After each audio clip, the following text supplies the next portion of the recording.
Assalamualaikum warahmatullahi wabarakatuh. Alhamdulillah wassalatu wassalamu ala nabiyina mujtaba wa ala alihi wa ashabihi wa tabi'ahum wa la hawla wa la quwwata illa billah wa ba'd. Allahumma inna nas'aluka 'ilman nafi'an wa rizqan tayyiban wa 'amalan mutaqabbalan. اللهم تقبل منا صيامنا وقيامنا وركوعنا وسجودنا وتلاوتنا وجميع اعمالنا. اللهم انا نسالك رضاك والجنه ونعوذ بك من سخطك والنار. اللهم انك عفو كريم تحب العفو فاعف عنا. Alhamdulillah malam hari ini kita masih Allah berikan kesempatan untuk menikmati Ramadan ini, untuk menikmati jamuan Allah yang istimewa ini. Mudah-mudahan kita bisa melakukan yang baik dengan senang hati, dengan mendapatkan taufik dimudahkan, dan bukan hanya dimudahkan tapi kita juga menikmati apa ibadah yang sedang kita alami ini. Salawat serta salam mudah-mudahan tetap tercurahkan kepada guru kita Nabi Muhammad sallallahu alaihi wasallam. Kita mulai majelis kita dengan bacaan Fatihah. A'udzubillahi minasyaitonir rajim. Bismillahirrahmanirrahim. Alhamdulillahirabbil alamin arrahmanir rahim maliki yaumiddin. Iyyaka na'budu wa iyyaka nasta'in. Shiratal mustaqim. Shiratal ladzina an'amta 'alaihim ghairil maghdubi 'alaihim. Kita lanjutkan. Kita sekarang sudah sampai pada hadis ke-10. Ini kemungkinan kita nggak hatam ya, kemungkinan besar kita ya, bukan kemungkinan besar ya tidak akan hatam sebenarnya. Apa itu, dan saya juga mohon izin tidak sampai tanggal 20 Ramadan karena apa itu, karena saudara-saudara akan datang di tanggal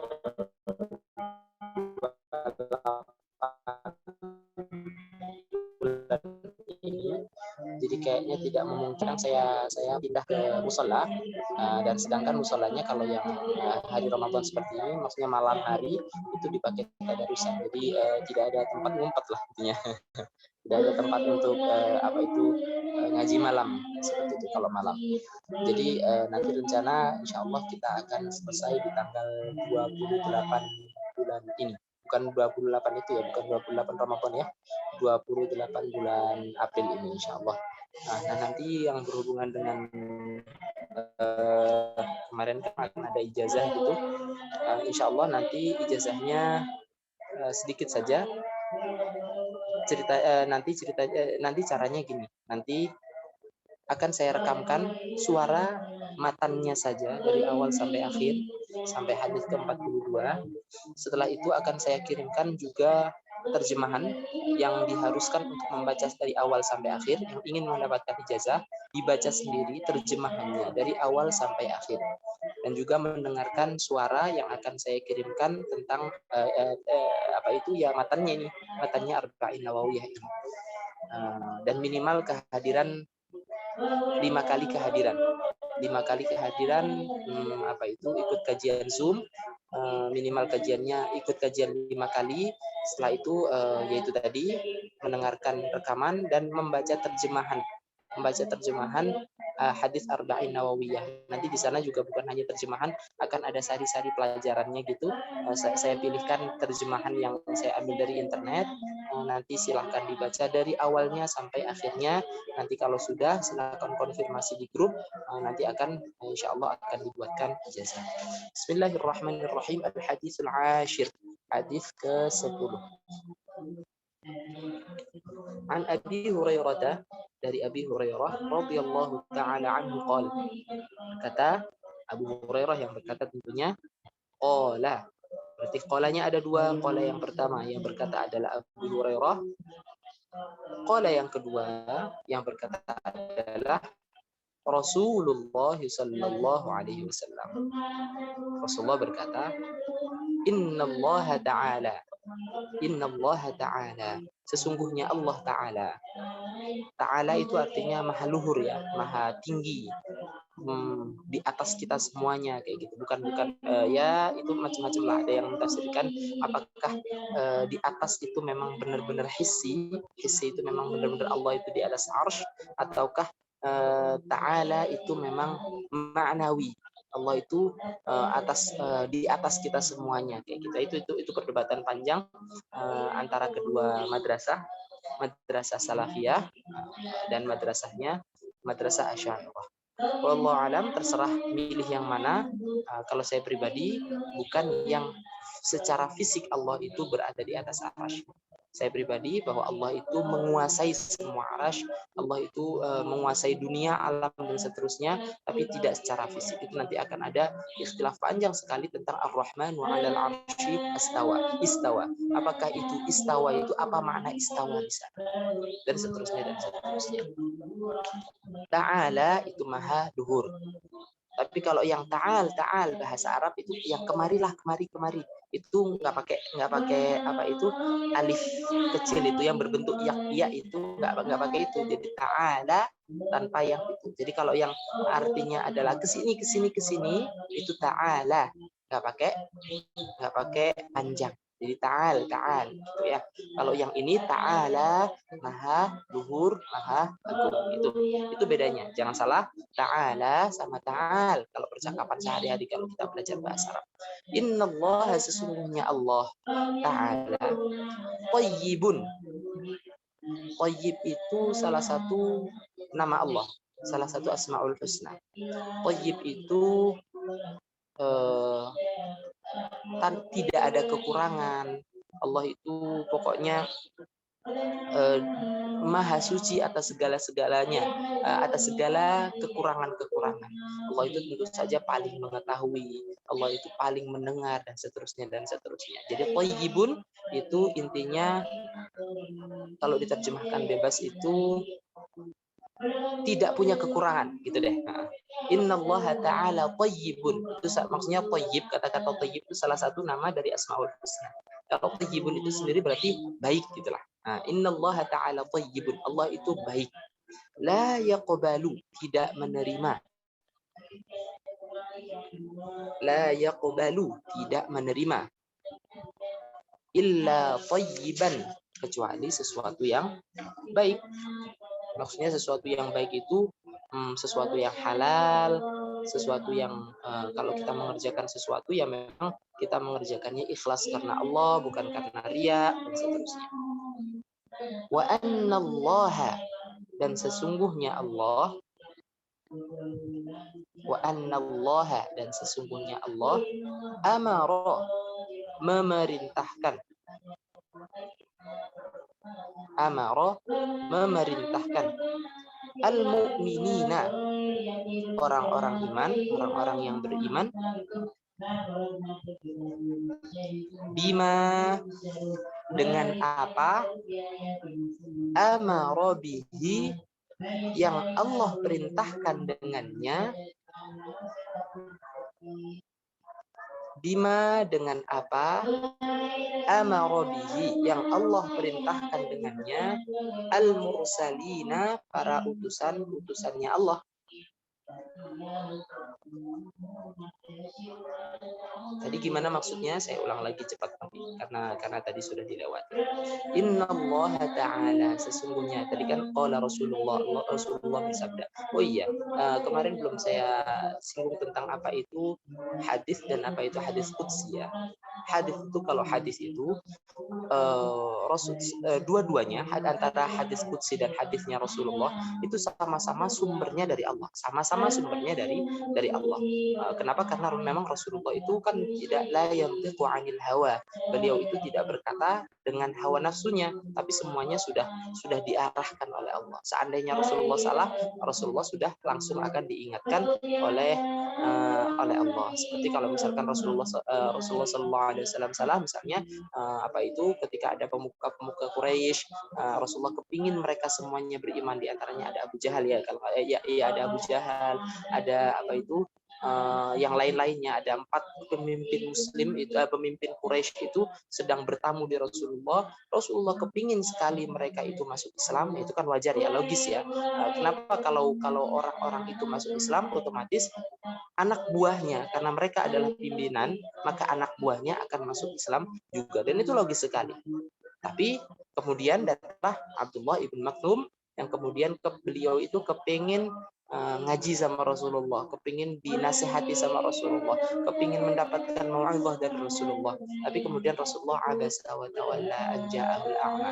Itu yang dilakukan Rasulullah itu seperti itu, tapi langsung ditegur sama Allah bahwa itu salah.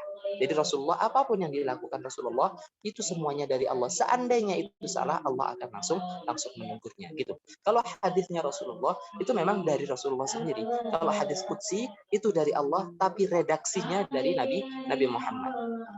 Kalau Al-Quran itu isinya kontennya itu dari Allah, dan teksnya itu dari Allah juga. Kalau Al-Quran itu. Saya ulang, kalau Al-Quran itu isinya dari Allah, teksnya juga dari Allah. Kalau hadis qudsi, isinya dari Allah, teksnya dari Nabi Muhammad. Kalau hadisnya Rasulullah, isinya juga dari Nabi Muhammad, teksnya juga dari Nabi Muhammad. Meskipun semuanya atas arahan dari Allah sebenarnya. Seandainya Rasulullah salah, sudah langsung ditegur oleh Allah langsung. Seperti itu. Gini, saya ulang cepat. Innallaha, sesungguhnya Allah Ta'ala thayyibun, baik. La yaqbalu, tidak menerima illa thayyiban, kecuali sesuatu yang baik juga. Maksudnya yang baik adalah yang ikhlas karena Allah, yang halal kalau makan makanan dan seterusnya. Wa annallaha, dan sesungguhnya Allah amara, memerintahkan al-mu'minina, orang-orang yang beriman, bima, terhadap apa, amara bihi, yang Allah telah perintahkan, al-mursalina, para rasul yang jumlahnya ada 25 ya. Nabi dan rasul yang jumlahnya ada 25. Nabi itu banyak, tapi nabi dan rasul itu ada 25 yang harus diketahui. Yang harus diketahui ada 25. Ini maksudnya gimana? Maksudnya untuk memakan sesuatu yang halal itu bukan hanya kita yang diperintahkan, bukan hanya kita sebagai umat muslim yang diperintahkan untuk memakan sesuatu yang halal. Nabi-nabi terdahulu pun ya juga seperti itu. Allah tidak akan menerima kecuali yang sesuatu yang baik-baik gitu. Karena bisa jadi ada syariat itu berbeda antara syariatnya umatnya Nabi Muhammad sama syariatnya umat-umat terdahulu. Misalnya, contoh, kalau kita umat muslim itu yang generasinya Nabi Muhammad, maksudnya itu kalau bajunya najis itu kan dicuci ya. Kalau umat-umat terdahulu, umatnya siapa saya lupa, itu cara mensucikan najis itu tidak dengan cara dicuci, tapi dipotong bajunya. Jadi bajunya dipotong gitu. Jadi tidak dengan cara dicuci. Terus misalnya sholatnya kalau kita itu semua buminya Allah itu bisa dijadikan tempat sholat. Tapi umat-umat terdahulu hanya tempat-tempat tertentu yang bisa dijadikan untuk beribadah kepada Allah. Nah, itu tentang hal-hal yang semacam. Tapi kalau tentang makanan-makanan yang halal, itu semuanya diperintahkan oleh Allah sama. Jadi manusia itu diperintahkan untuk memakan sesuatu yang baik, kemudian beramal sesuatu yang ikhlas, kayak gitu, itu sama-sama persis. Faqala ta'ala, maka Allah berkata, ya ayyuhar rusulu, wahai para rasul, wahai para utusannya Allah, kulu, makanlah kalian semuanya, minat thayyibati, dari sesuatu yang baik, maksudnya yang halal, wa'malu, dan beramallah sholihah, beramal yang baik juga, beramal yang baik.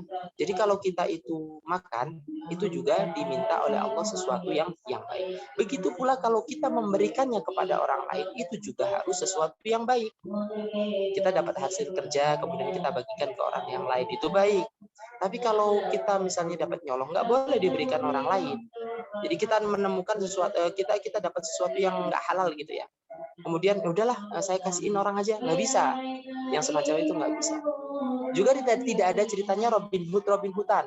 Kalau Robin Hood itu gimana? Robin Hood itu kan merampok hartanya orang-orang yang kaya gitu, kemudian dibagikan kepada orang-orang miskin. Nggak ada ceritanya seperti itu dalam Islam.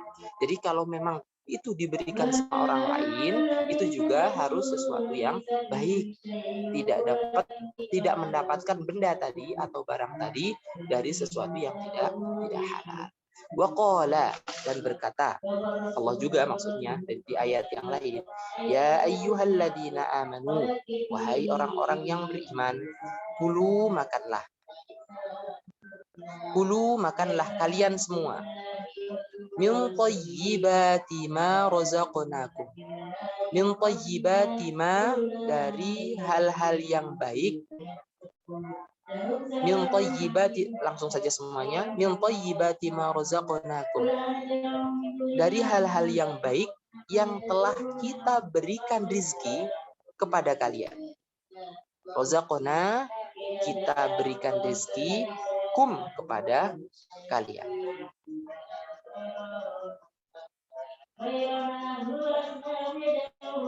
Summa dzakara, kemudian Rasulullah menyebutkan ar-rajula, tentang seorang laki-laki.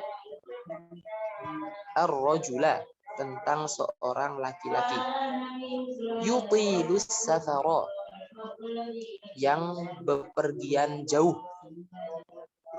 Saya ulang, summa dzakara, kemudian Rasulullah menyebutkan ar-rajula, tentang seorang laki-laki. Yutilus safara, yang bepergian jauh.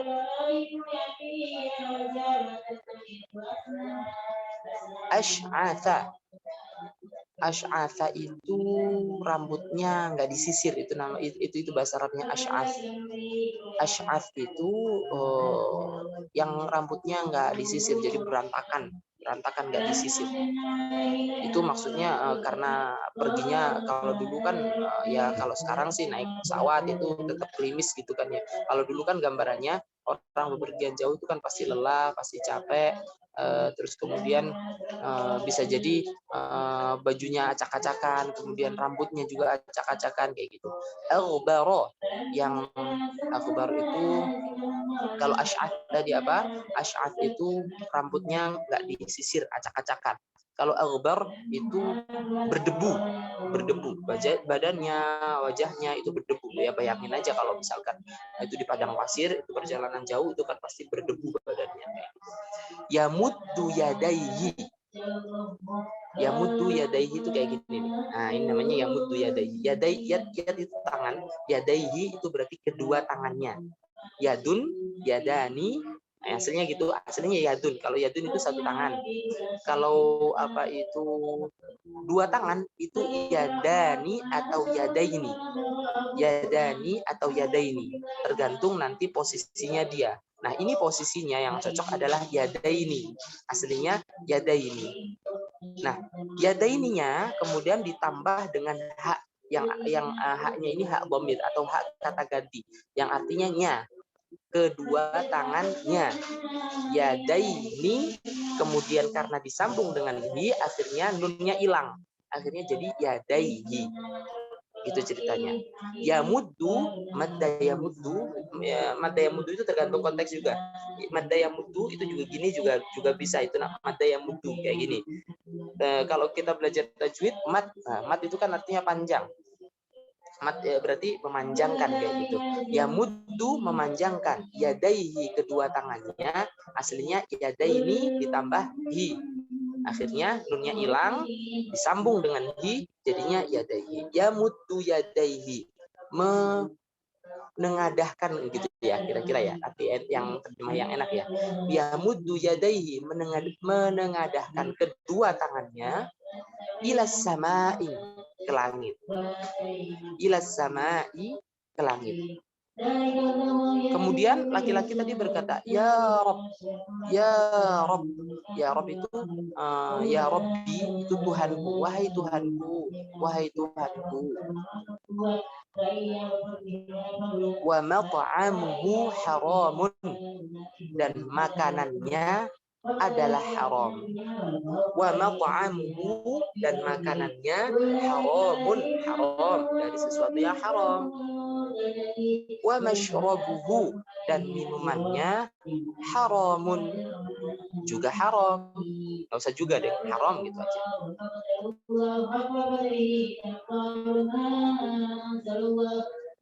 Wa malbasuhu,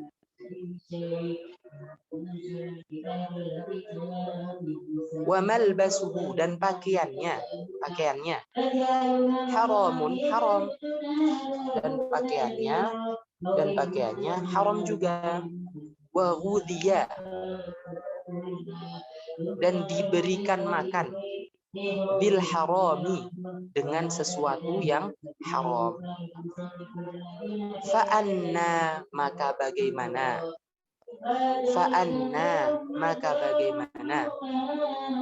fa'anna, maka bagaimana, yustajabu, dikabulkan doanya, dikabulkan gitu saja deh, yustajabu, dikabulkan, lahu, terhadapnya, maksudnya adalah doanya itu bagaimana bisa dikabulkan.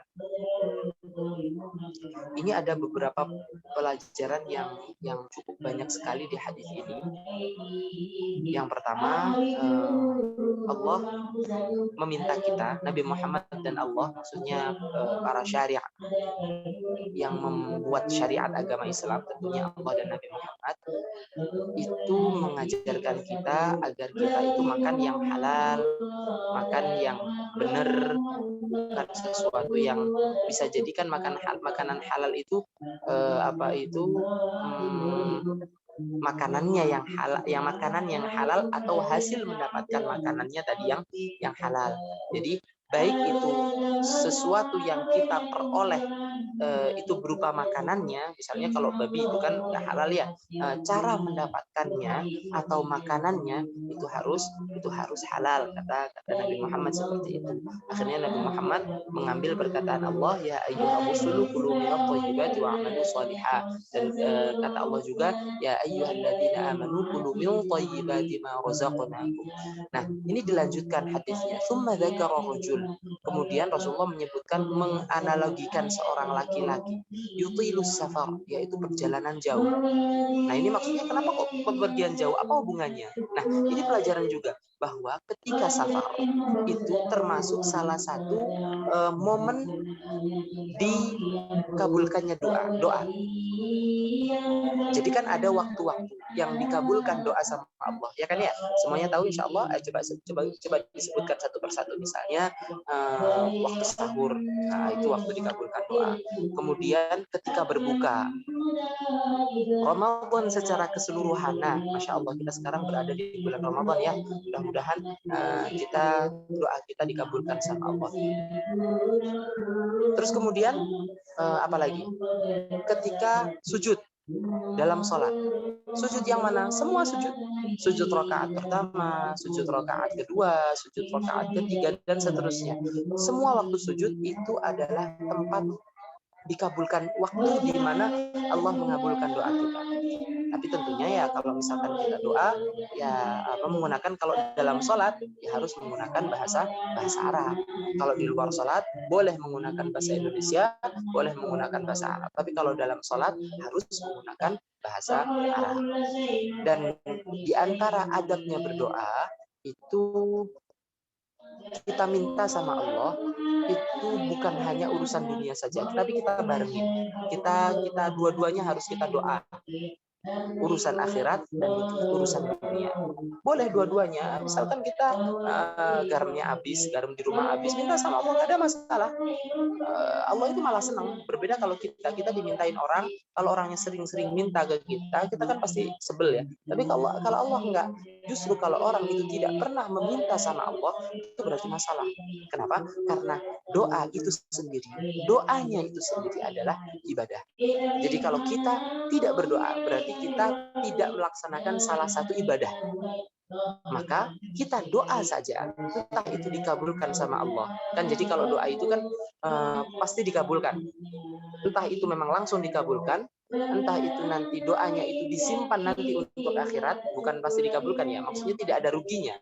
entah itu langsung dikabulkan oleh Allah sekarang atau nanti, terus kemudian atau itu disimpan nanti untuk di akhirat, atau kita dihindarkan dari bala, dengan syarat ya kita tidak memutus silaturahim seperti kata Rasulullah, tidak memutus silaturahim dan tidak melakukan sesuatu yang haram. Nah, ini diantaranya. Sesuatu yang haram adalah orangnya itu minta sama Allah meskipun posisinya dia sedang safar. Nah, safar itu termasuk salah satu waktu yang akan dikabulkan oleh Allah doanya. Meskipun dia dalam keadaan safar, terus kemudian dalam keadaan yang lain sekalipun, dia minta-minta sama Allah, tapi makanannya haram, pakaiannya haram, dia melakukan sesuatu yang haram, dia hasil kerjanya itu juga haram. Kemudian kata Rasulullah gimana? Fa'anna yustajabulah. Bagaimana doanya bisa dikabulkan sama Allah? Seperti itu. Maka kalau kita pengen doa kita itu dikabulkan sama Allah, yaitu kita cari waktu-waktu yang memang dikabulkan doanya oleh Allah. Di antaranya bulan Ramadan ini secara keseluruhan, khususnya kalau hari Jumat itu lebih luar biasa lagi. Hari Jumat waktu sahur misalnya kayak gitu. Terus kemudian waktu-waktu di Jumat itu ada waktu rahasia yang dirahasiakan sama Allah, yang itu dikabulkan doanya sama Allah. Ada yang bilang waktu habis asar, ada yang bilang ketika khotib naik ke atas mimbar, dan seterusnya. Tapi banyak yang mengambil pendapat bahwa waktu asar hari Jumat. Tadi kelewat ya, berarti hari ini tadi. Habis asar di waktu Jumat itu juga waktu doa dikabulkan sama Allah. Ketika sholat seperti tadi, yang ketika sujud tadi, terus kemudian sebelum salam. Jadi bismillahirrahmanirrahim innaka hamidum majid Allahumma inni a'udzubika doa-doa yang ma'fur setelah fil alamin itu gimana itu Allahumma inni a'udzubika min 'adzabi jahannam wa min fitnatil mahya wal mamat wa min fitnatil masiihid dajjal Allahumma inni zalamtu nafsi, kayak gitu. Habis itu kita doa, terserah kita minta apa. Kita minta anak-anak menjadi anak-anak yang saleh. Kita minta sama Allah anak-anak kita menjadi orang-orang yang membanggakan kita di dunia dan di akhirat dan seterusnya. Kita minta itu urusan dunia dan juga urusan akhirat. Dan ada doa yang luar biasa sekali yang pasti kita baca insya Allah setiap harinya, ada Rabbighfirli wa liwalidayya warhamhuma kama rabbayani shaghira. Apa itu, kenapa luar biasa? Karena di sana ada ada sesuatu yang double ketika kita melakukan itu. Yang pertama apa? Ketika kita berdoa, Rabbighfirli, ya Allah ampuni saya. Nah, berarti itu sudah minta ampunan kepada Allah atas dosa-dosa kita. Itu berarti kita mengakui bahwa kita itu banyak dosa, dan itu bagus. Yang nggak bagus adalah kita merasa bahwa kayaknya saya nggak ada dosa, dan itu yang masalah. Berarti ketika kita Rabbighfirli, ya Allah ampuni dosa saya, wali walidayya, dan kedua orang tua saya. Nah, itu juga bagus kan ya, kita mendoakan kedua orang tua saya. Tapi ada hal yang lain yang bagus juga. Apa itu? Berarti di samping kita berdoa untuk diri kita sendiri, di doa tadi juga ada unsur birrul walidain. Ada unsur kita itu berbakti kepada kedua orang tua. Kenapa? Karena kita mendoakan diri kita sendiri dan juga mendoakan kedua orang tua kita. Nah, khususnya misalnya orang tua kita sudah meninggal misalnya, atau kalau belum meninggal kemudian orang tua kita itu sudah sepuh gitu, kata Rasulullah gimana? Rugi sekali ketika kita mendapati kedua orang tua kita sudah sepuh, bukan gitu, rugi sekali orang yang tidak masuk surga ketika dia itu menemui kedua orang tuanya itu sudah sepuh. Ya pasti kita bisa bayangkan kan ya, orang sepuh itu kadang-kadang ribet gitu.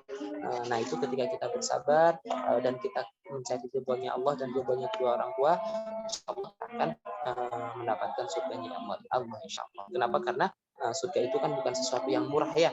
Tentu saja perlu perjuangan, tentu saja perlu pengorbanan kita. Misalnya sakit hati, misalnya orang tuanya ribet dan seterusnya. Yang namanya surga itu kan tidak murah. Begitu. Oke. Itu waktu-waktu yang mustajabah. Terus kalau tempat yang mustajabah itu diantaranya di dalam Ka'bah. Nah, tapi kita tidak mungkin ya kalau orang biasa masuk Ka'bah itu kayaknya jarang. ketika sa'i baina Safa wal Marwa itu juga tempat doa yang mustajabah. Di Hijr Ismail dan seterusnya itu kalau tempat. Terus apa itu raudhahnya Rasulullah. Terus kemudian kalau tempat-tempat itu tempat-tempatnya. Kalau waktu itu malah banyak. Berarti kita nggak usah nungguin di sana. Ya mudah-mudahan insyaallah mudah-mudahan kita bisa diizinkan oleh Allah, dipanggil oleh Allah, bisa haji, bisa umroh, mudah-mudahan. Tapi kalau misalkan itu kan masih lama ya kan, sekarang karena masih tidak mungkin berangkat ke sana misalnya, nggak usah jauh-jauh. Sekarang kita berada di bulan Ramadan dan banyak sekali waktu-waktu mustajabah di sana. Mudah-mudahan kita bisa memanfaatkan bulan Ramadan ini dan juga bisa menikmati bulan Ramadan ini. Kenapa kalau kita itu tidak bisa menikmati, akhirnya apa? Kita merasa tersiksa di bulan Ramadan ini. Puasa lapar, misalnya kayak gitu. Aktivitas berbeda dan seterusnya. Nah, kalau kita tidak bisa menikmati bulan Ramadan ini, kita ya jadi ritual saja, puasa saja, sholat taraweh. Akhirnya dulu kalau hari biasa habis sholat isya bisa rebahan, tapi sekarang habis sholat isya masih sholat tarawih lagi. Jangan lupa, man qama ramadhana imanan wa ihtisaban ghufira lahu ma taqaddama. Man qama itu orang yang melakukan tarawih. Itu tadi, makanya kita minta sama Allah agar diberikan oleh Allah taufik untuk bisa menikmati Ramadan itu sendiri. Kita baca Al-Quran itu enak, nikmat. Kita tarawih juga enak, nikmat. Kita sholat malam juga enak, nikmat. Nah, itu yang kita harapkan. Dan itu luar biasa sekali kalau kita memang diberikan oleh Allah nikmat semacam itu. Wassallallahu ala nabiyyina Muhammad wa ala alihi wa sahbihi wasallam. Subhanakallahumma wa bihamdika asyhadu an la ilaha illa anta astaghfiruka wa atubu ilaik. Assalamualaikum warahmatullahi wabarakatuh.